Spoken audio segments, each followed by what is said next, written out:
Someone has died. Of this, I am certain. I know it because I always know it. As I lie here alone in this big, empty bed and listen to the rain, I remember it as it returns to me, this feeling, this thread, skittering up and down my throat with 1,000 little legs. It settles in my stomach like a great stone, a solid, sickening weight. It is rancid in its heaviness and unmistakable in its familiarity. Someone has died. I do not know who died. I sit up, and I take a long breath, pulling my legs out from beneath the covers so that they can dangle above the hardwood, cold where I press my feet. The remains of chipped red polish color my toes. I had intended to paint them this week, but I could not choose a color. I have been told that I am bad at making decisions, too nervous to choose the wrong one. But I do not think that is true. Someone else has simply always been there to make them on my behalf. But I will make one now. I will call my daughter, I think. I move for the end table to retrieve my glasses. They sit crooked on my nose, and I push them back into place as I look at my cell phone, plugged into the wall there. I wait for it to ring. I stare. I expect it. But it is not. I had told my husband, at one time, that we should keep the landlines, one in the kitchen and one in the bedroom, for hurricanes or when the power goes out. But there was no point, he had decided, no point when we had a family plan, which was expensive. But sitting here now, maybe there was a point, I think, and maybe I had not insisted hard enough. A person cannot silence landline phones, after all, not really, not the way they do mobile phones at night. Maybe someone has called me already, someone with the most awful news, and I did not hear. Connie does not have a landline either. She may not even answer now. Or worse, she may no longer be able to. I shudder, picking up the device. No missed calls. I turn on the sound and begin to flip through my contacts, squinting in the dark. Connie will answer, I think. And she will be upset that I woke her for nothing. She will say that the children are asleep, and that she just checked on them. Howard is out cold beside her, and yes, she is positive, sure, 100% certain that she can see the rhythm of his chest, up and down, up and down. He is breathing. He is breathing, and he has work in the morning. And so, I really should not bother them so early. There is nothing to worry about, and she will visit me soon. And we will get our toes done together, the pair of us. It must be the storm, she will say, the storm riling me up. Connie has always thought I worry too much, though.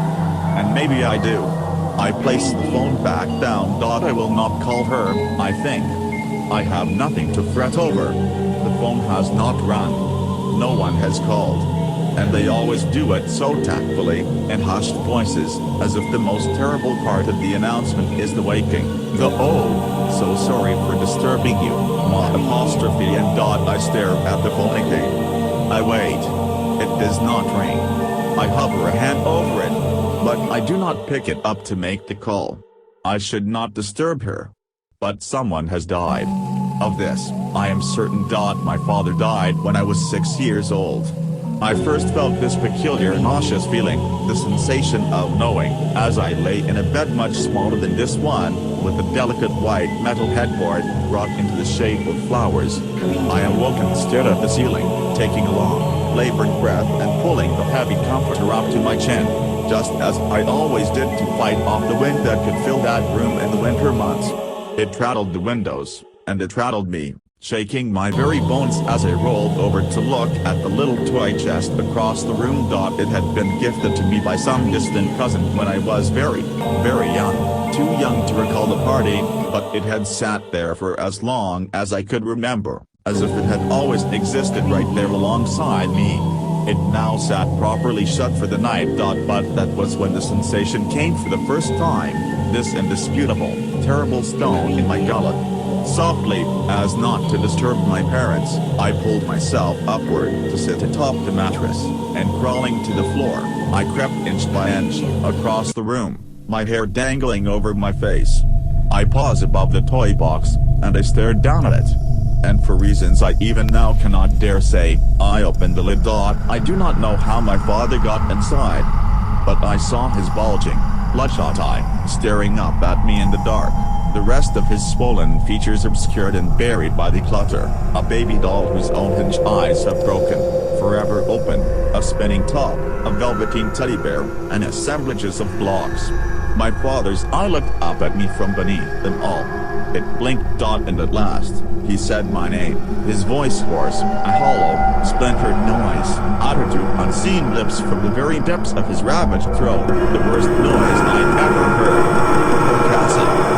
I ran, and from the upper railing, my face placed flush between the wooden rods, I found my mother standing in the front hallway, clad in her checkered nightgown. She wore her hair in curls then, and pressed up against the dark, wallpapered wall, she stared at the telephone in the alcove by the door. She stared, and I stared at her staring. And I know now that she knew like I know. But most people can tell, I think, even if they do not realize it. They pick it up in the chilliness of the air, in the lateness of the hour, in an unnatural flicker of a piece of fabric, these tiny signs that something is amiss, that the universe has shifted.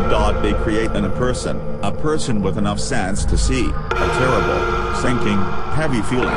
And finally, the phone rang. Sometime later, my mother found me huddled by the doorway to my bedroom. I did not dare go back in, but I had retreated there to cower after a few minutes of listening. She smoked a cigarette as she told me, a nervous habit people still did around their kids then. But I already knew, of course. I knew that my father had died. I learned later, not from my mother, that a towering, industrial shelf in his warehouse had collapsed, and he had been buried by its contents. And I had found him just like that, entombed in my toy box, some grotesque phantom vision caught, like a crude, blurry snapshot of the moment of his death. But he was not there when my mother closed the chest again that night. And he did not return. The feeling, however, had been there, this terrible sensation of knowing, the awareness of a death. I had felt it then, and I feel it now. I really should call Connie, I think. I pick up the phone, and as I look down at it, my finger hovers over the lock. But I do not press down. I should not bother her. Instead, I tuck the device back in place, and I rise from the bed. I rise, and as if compelled, I move for the closet, the muddy wooden armoire perched right beside the window, where the rain still patters. I stare at it, and I reach out a hand. But I hesitate because I think that if I open it, I might find someone staring back, a rat inspector come to visit, because perhaps it did not know where else to go. I do not deign to know the motives of decaying ghosts. And I still, even now, do not know why I saw my father that night, only that, at his funeral, I cried because they had once again put him in a box. And maybe that was it, after all, the soul's search for a box in which to be put, now that its fleshy container had loosed it. With a bracing breath, I grabbed the golden knobs. I should go back to bed. I should not open it. I should not open it because if I do, I may regret it. But if I do not open it, I will have to sit here and wait and stare at the phone until it begins to ring, which I, of course, know it will. And so, closing my eyes and rearing back my head, so that I might not have to look, I grasp the handles, and I tug.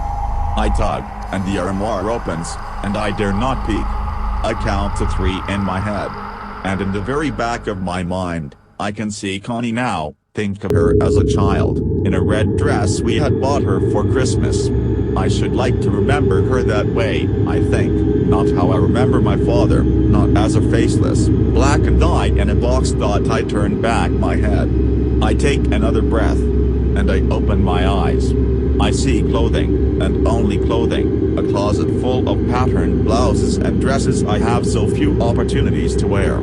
But I will have to pick something now, in black, for the services, I think, for whichever one I will have to attend. Not that one, though. But maybe this one, I decide, reaching out to run my fingers along the edges of a dark-colored dress, with silver buttons down its back. No, maybe not. Reaching into the armoire again, I pull out a dress with a low waist, a black rose stitched on the hip. I could wear it with the long silver chain my husband bought me, I think, the one with the silver charms. But maybe that would be too garish, too bold for such a grim occasion. No, I think I could wear it with my mother's pearls. They are more understated. I had known it when she died too. But she had not gone suddenly, no, not like a lamp abruptly turned out before the dark.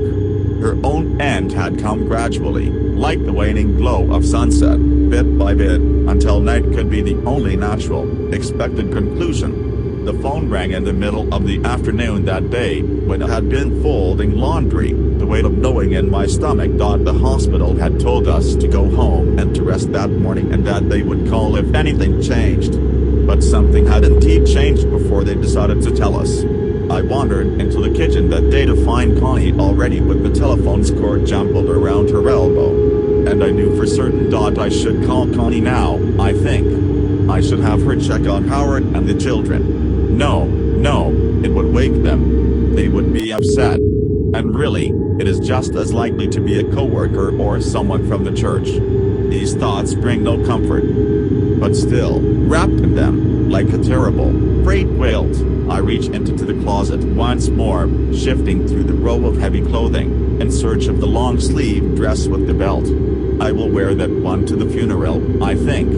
It might be the proper choice because I had worn it to my husband's funeral. I was alone in bed on the night Richard died. He had been working late, as he so often did. And I had fallen asleep early, with the television on, lulled by the lullaby of commercials and rain. I awoke, as if from a nightmare, to find an infomercial about a countertop grill just starting to loop. The feeling once again took hold as I rolled over to check the alarm clock, blinking red. And I lay there for a good long while, watching my phone, curled up in a ball beneath the covers, as some sports star extolled the virtues of sleek design, grease straps, and easy cleaning.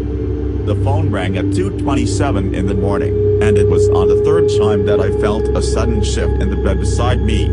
A ragged, heavy breath ghosted my ear, hot and garbled, the way a person chokes, and the familiar weight of an arm stretched over to wrap round my shoulder. The exhaling came, then, again and again, a steady, labored noise, rattling in some phantom throat. But I did not dare turn around. I wish, now, that I had, but I did not. I stared forward. I did not blink. And I picked up my cell phone, plugged into the wall there. Hello? There's water in the car, Cass. Oh God, there's so much water in the car. I let out a long breath at Richard's voice, distorted by static, and all at once, the bed was empty again, and only silence was ringing in my ear. A police officer told me a few days later that his little silver Ford had been caught in the sudden storm and that he had swerved too hard around a bend in the road. He had died from the collision when the vehicle hit the water, they had said. And the drop was too high for any other possibility, of course. So, at least, he did not drown, something said to me as if it were a genuine comfort. And he had not been conscious to see the water filling his car. They did not find his phone. Oh, God, I should call Connie. I cannot take this anymore. Turning from the armoire, I moved once more for the bed, for my telephone still plugged into the wall, perched there on the end table. I stare, and it rings. And I scream. I can recall, even from where I am now, that it was a full, horrible noise, hurled from the very depths of my stomach, as if I were finally letting that terrible great stone out, the one that had been sitting there within it. It echoes from the very core of me. But I do not answer the phone. My neighbor, in the apartment next door, is a nice young man. He has shaggy hair and an earring, and he checks in on me from time to time. I stir him from sleep with my wailing, and he will, a few moments from now, come to knock on my door. I do not answer because I am picking up the telephone to see that I have missed a call from Connie. And shaking there in my dark bedroom as he knocks, I decide to dial her again. My neighbor will call the police. He will tell them that he heard me scream a little bit after 3 in the morning. And he will tell that same story still, for many, many years to come, whispered around darkened tables and across the occasional campfire. The police will call Connie, and she will tell them that she had been lying awake all night herself, tossing and turning with a great, heavy weight in her stomach. She will tell them that she had called me when she could no longer bear it, but I did not answer, even though her own phone will ring a few seconds later. She will answer it to hear only her own name. She will say, utter desperately through a flurry of static. But there will be no record of that call, and they will not believe her, citing technical glitches or tricks played by fear. And when they break down my door, they will think I had fallen asleep with my armoire doors open and my glasses on the floor. I had not, but they will find me just as I found myself, blue-faced, breathless, covered still by